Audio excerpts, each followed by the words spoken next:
here's an interesting question. For people who are completely cash pay and issue super bills, I have a nuanced question.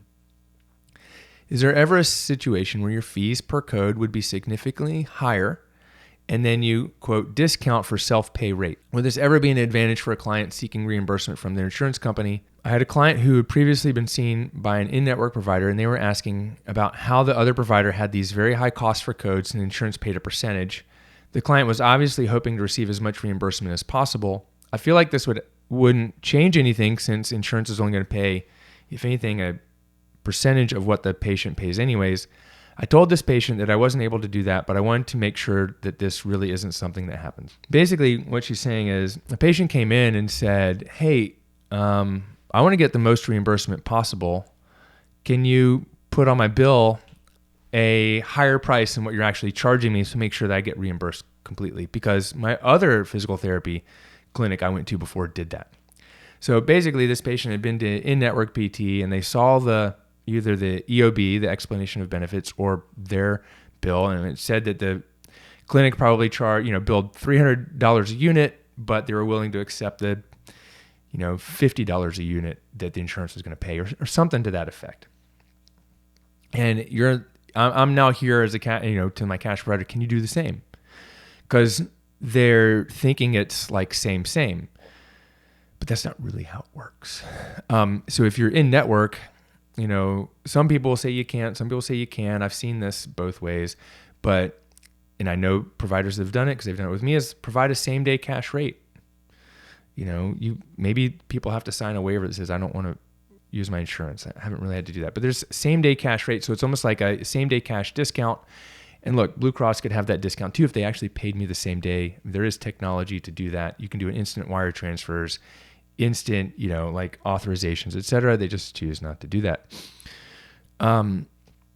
So that's not my recommendation, but that is possible. Okay. And that's what happens sometimes is you go somewhere and you either pay a cash rate or you see that the in-network provider is billing this high amount, but insurance is only paying a certain amount. And you're like, okay, well, this patient is like, well, I'm going to go cash. I want to make sure I get reimbursed everything.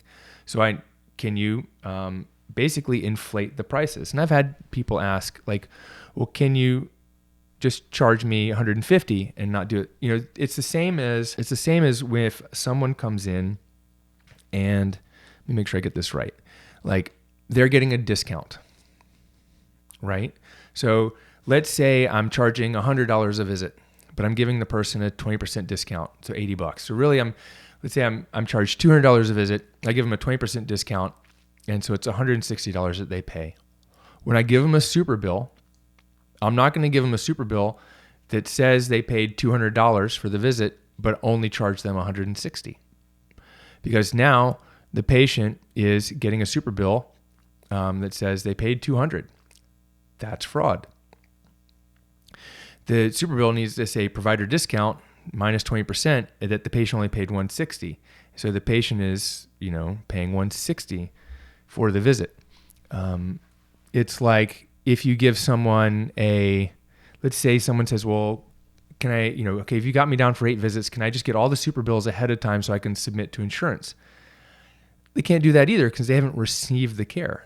So when a patient pays in full for their plan of care, we don't give them the super bills ahead of time because I don't know what they've received. And so sometimes patients will ask for these things.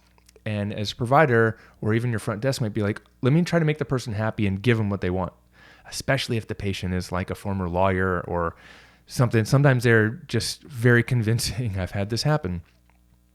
And we don't want to commit fraud. So we can't give patients a super bill for an amount that isn't what they actually paid us, which is basically what this patient was asking them to do. Like, hey, can you charge me this so I can get that? And even if you said, okay, great, I'm going to put down that I charged $300 a visit and that you got a 30% discount, so you really only paid $200 a visit. If you put that on the receipt, then that's not fraud. You just need to just charge everyone $300 a visit. What the person wants to do is submit that they paid $300 to maximize their amount. And that's what it sounds like Sarah was asking her patient was asking her to do. So when we're doing it, here's my answer to her in the group. I said, it's insurance-based clinics inflate their prices because you have to provide, they have to bill higher than than any insurance plan will reimburse them to maximize their payer mix. Otherwise, they're leaving money on the table, and that's the insurance game. They can give a same-day cash discount. Patients have asked us to give them a super bill that shows that they paid more than they actually did, and that is fraud.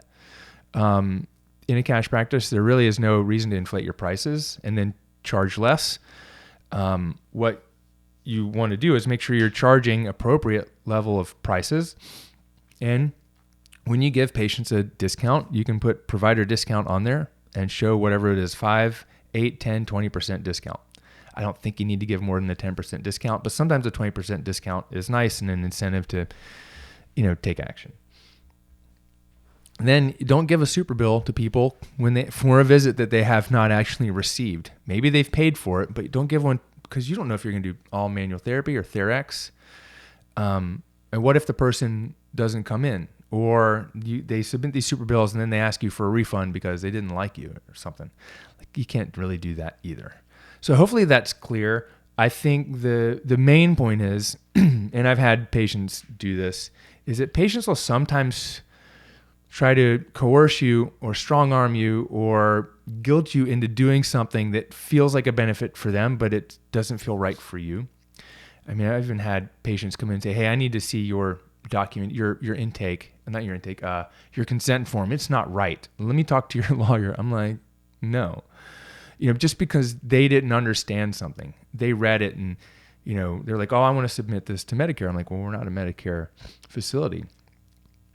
And then we talked about that and they're like, oh, well, let me see. They're just, and this happened more in 2020 and 2021 than it has in the past. But over the last 15 years, I've had people do this where because insurance is not a logical process, because health insurance isn't logical, because it feels like they're getting one over on us, we got to get one over on them. Sometimes patients will feel that and it's like, all right, they're trying to game the system because they know they're being gamed. So you just don't want to participate in that game on their behalf. You can kind of do some things on their behalf, but you don't want to cross the line of giving them a bill or a super bill or charging them an amount that isn't right, because you can still get busted. And I don't want to see that for anyone. And I definitely don't want to see it for myself. And so sometimes it's making sure that you understand this and understand what's right, and then making sure your team, as you grow and scale, your team also needs to understand. And it's really hard for healthcare providers to comprehend all these nuances that insurance does. It's really harder for people who aren't in healthcare to do that. And that's where a lot of our patients are, and some of the team members at admin are. They're not in healthcare. They haven't been in, and it's still hard for them to comprehend all the nuance of Medicare and insurance. And patients come in and they just try to basically steamroll. I've had patients try to steamroll my team because they want to be right. And it's a really tough thing to navigate.